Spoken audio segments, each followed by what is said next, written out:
और इसके साथ साथ जो दूसरा पहलू है, जो लद्दाख के लोगों के साथ अन्याय हो रहा है, जो अभी वांगचू साहब हैं और जिस तरह से पुलिस उनके साथ हाई हैंडेडनेस कर रही है, इसका भी हम लोग पुरजोर विरोध करते हैं। और तीसरी सबसे प्रमुख बात है कि जो अभी 2 राज्यों में चुनाव होने वाले हैं, इस पर भी संदेह का क्या घेरा है कि जहां पर बहुत सारी सीटें हैं, महाराष्ट्र, वहाँ एक चरण में चुनाव हो रहा है। झारखंड जहां अभी कोई ऐसा वैधानिक स्थिति नहीं है, न कोई वहाँ पर माओइस्ट या किसी प्रकार का कोई खतरा है, वहाँ सिर्फ 81 सीटों में 2 चरणों में चुनाव हो रहा है। और इससे हमें लगता है कि फिर से उसी प्रकार का जो चुनावी गुंडागर्दी जो हुआ हरियाणा में, वही उसका और जो देश में हुआ, जिसका वकील साहब ने कहा, बलराज मलिक साहब ने, वो फिर से उसकी पुनरावृत्ति होगी। मैं इन्हीं शब्दों के साथ मैं अनुरोध करता हूँ डॉक्टर रतन लाल जी से कि वो अपनी बात इन मुद्दों पर रखें। शुक्रिया, और शुक्रिया आप सभी का। मुझे लगता है सारी बात हो चुकी हैं, लेकिन संक्षेप में मैं राहत इंदौरी की शेर से मैं शुरू करता हूँ। सरहद पर तनाव है क्या, पता करो चुनाव है क्या। अगर आज राहत इंदौरी होते तो क्या लिखते? बोले मोहल्ले में तनाव है क्या, पता करो चुनाव है क्या।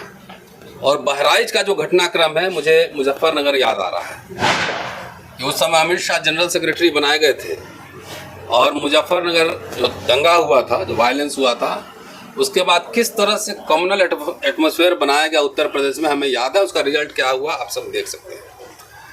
हम लोग तो सोशल मीडिया के माध्यम से ही बहराइच को पढ़ रहे हैं, देख रहे हैं, और जिस तरह से रिपोर्ट्स आ रही हैं, पुलिस ने भी अपनी गलती मानी है।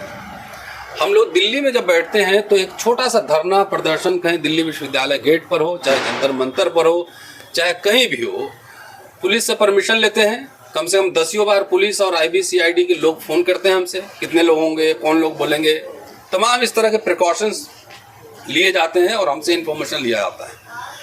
जब ये पता था कि भाई ये दुर्गा पूजा विसर्जन होना है और इतना सेंसिटिव मामला है, तो रूट किसने बनाया उधर से, और रूट बनाया या नहीं बनाया, पुलिस वो जो वीडियो हम लोग देख रहे हैं कि जिसपे एक घर पे चढ़ के एक लड़का वहाँ से हरा झंडा उतार रहा है, उसकी जगह भगवा लहरा रहा है, क्या पुलिस वहाँ पे नहीं थी? लोग मोबाइल से वीडियो बना रहे थे, पुलिस नहीं थी वहाँ पर। अगर पुलिस नहीं थी तो इससे लगता है कि इसमें कुछ इंटरेस्ट इन्वॉल्व है और कहीं ना कहीं से प्रायोजित है। इसलिए हम पहले तो सबसे पहले एक जुडिशियल इंक्वायरी या CBI इंक्वायरी की मांग करते हैं। इस पर निष्पक्ष जो है तरीके से इस पर एक तरह से इसका इन्वेस्टिगेशन हो कि पुलिस आखिर क्या कर रही थी वहाँ पर। एक बच्चे की वहाँ पे हत्या भी हो गई, क्या कर रही थी पुलिस। तो इसलिए चुनाव के पहले इस तरह से हिंदू मुस्लिम कराना, तो मैं सबसे पहले अपील करता हूँ कि जो भी शांति अमन पसंद लोग हैं, इस तरह जिनको रक्षा करनी है धर्म की, उनको करने दें। आप अपने घर में रहें, और ख़ास तौर से विशेष रूप से जो दलित पिछड़े समुदाय के लोग हैं, अपने शिक्षा पर, अब अपने पढ़ाई लिखाई पर, अपने आर्थिक उन्नति पे, नौकरी पेशा पे ध्यान दीजिए। इस तरह के धार्मिक उन्माद से बचें। एक तो सवाल ये है कि एक ही अभी दो जगह चुनाव हुए हैं, 2 जगह होने हैं, उसके पहले एक तरह से एक्सपेरिमेंट के तौर पर मुझे लगता है कि बहराइच का इस्तेमाल किया जा रहा है। एक मुद्दा मैं ये कहना चाहता हूँ। दूसरा जो गौतम साहब ने विस्तार से कहा कि लोकसभा चुनाव के पहले आपने देखा होगा कि कितने हम लोगों ने इसके लिए आंदोलन चलाया, आप लोगों को भी बुलाया बार बार, और चुनाव आयोग चुनाव के बाद सारे मीडिया वालों का, आप लोग का और हम लोग का, सबका मजाक उड़ा रहा था। सब मजाक उड़ा रहा था प्रेस कॉन्फ्रेंस करके, चीफ इलेक्शन कमिश्नर। आज हरियाणा से जो रिजल्ट आया है और जिस तरह के हेरा फेरी के दृष्टांत वहाँ पे एग्जाम्पल्स आए हैं, 99% 90 से ज़्यादा चार्ज है मशीन। मैं तो कहता हूँ जहाँ पे आपका जो मशीन लगता है ना, इन आउट आने वाला, क्या बोलते हैं उसको, पंचिंग मशीन जो है, कुछ और बोलते हैं, ध्यान से उतर गया।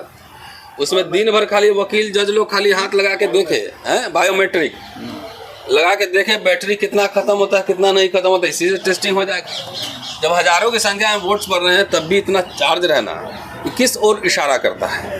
तो हम लोग तो पहले से आश्वस्त हैं कि इसमें धांधली होती है, मशीन भी बदले जाते हैं, हेरा फेरी भी होती है, सब तरह की धांधली होती है। जब इतना हाई प्रोफाइल आप चुनाव लड़वा रहे हैं, आप CCTV क्यों नहीं लगाते हैं? स्ट्रांग रूम में भी CCTV होना चाहिए। नहीं रहता है, स्विच ऑफ कर देते स्विच ऑफ क्यों? अब पब्लिक डोमेन में बाहर लगाइए। 1 घंटा के लिए लाइन चली जाती। नहीं, लाइट कैसे जाएगी? आप उसका इंतजाम करिए और पब्लिक डोमेन में रखिए। हर बूथ पर स्ट्रांग रूम पर सीसीटीवी कैमरे लगे और डिस्प्ले होता रहे 24 घंटे तक, जब तक कि काउंटिंग की पूरी प्रक्रिया पूरी नहीं हो जाए। वीवीपैट, इसका सवाल हम लोगों ने बार बार उठाया। भाई वोट हम दे रहे हैं तो हमारा वोट किधर गया, कम से कम मेरे हाथ में देखने तो दो, देख के हम डब्बे में डालेंगे। तो वो कर रहे हैं, बहुत टाइम लग रहा है। लाखों लाख रुपया जो है बैंक वाला 2 मिनट में गिन देता है वहाँ मशीन लगा के। 2 मिनट में, 1 घंटा में कितना लाख गिन देगा वो। और इनको वोट गिनने में खाली टाइम लग रहा है। लगता है कि और दुनिया में कहीं चुनाव नहीं हो रहा है, खाली भारत में ही चुनाव हो रहा है, अमेरिका में नहीं हो रहा है, यूके में नहीं हो रहा है, जर्मनी में नहीं हो रहा है। तो पूरे चुनाव प्रक्रिया पर जिस तरह से इलेक्शन कमीशन हाई हैंडेडनेस दिखा रही है, उससे लग रहा है कि दाल ही नहीं, पूरी दाल काली है। तो इनसे हम क्या उम्मीद करें? लेकिन जो चुनाव लड़ रहे हैं, जिनको एमएलए एमपी मिनिस्टर बनना है, सरकार बनाना है, वो इलेक्शन के बाद क्यों इस पर सवाल उठाते हैं? बार बार लगातार हम लोग कहते रहे कि लोग कम से कम आप टेस्टिंग करिए, लोग को देखिए कि इसके खिलाफ लोग सड़क पे आते हैं कि नहीं आते हैं। तो राजनीतिक दलों ने आंदोलन, किसी भी मुद्दों पर आंदोलन करना बंद कर दिया है। हमारी शिकायत ये है कि रोजगार का सवाल हो, महंगाई का सवाल हो, सांप्रदायिक हिंसा का सवाल हो, चुनावी प्रक्रिया में धांधली का सवाल हो, किसी मुद्दे पर राजनीतिक दलों ने पूरा आंदोलन करना, लोगों को मोबिलाइज करना, लोगों को पॉलिटिसाइज करना, किस मुद्दे पर सड़क पे आओ, ये बंद कर दिया है। मुझे लगता है कि राजनीतिक दलों को फिर से सोचना चाहिए। 2 राज्य में चुनाव है, एक झारखंड, जैसा कि सूरज जी ने कहा, महाराष्ट्र। झारखंड में कुछ एरिया नक्सल प्रभावित थे, मैं कह रहा हूँ। उसी तरीके से महाराष्ट्र में भी कुछ एरिया, गढ़चिरौली और तमाम जो एरिया है वो भी नक्सल प्रभावित थे। जो पूरा हैदराबाद और आंध्र प्रदेश से जुड़ा हुआ, तेलंगाना से जुड़ा हुआ एरिया वो भी थे। लेकिन जहाँ 288 सीट विधायक का है, मुझे लगता है कि उत्तर प्रदेश के बाद सबसे लार्जेस्ट है, यूपी के बाद सबसे लार्जेस्ट है। और वहाँ पे एक फेज में चुनाव हो रहा है। और जहाँ पे 81 सीट है झारखंड में, वहाँ पे 2 फेज में चुनाव हो रहा है। इसका स्पष्टीकरण मुझे लगता है शायद चुनाव आयोग ने नहीं दिया, बाद में फैब्रिकेट भी कर लेंगे। तो ये भी सवाल खड़े करता है।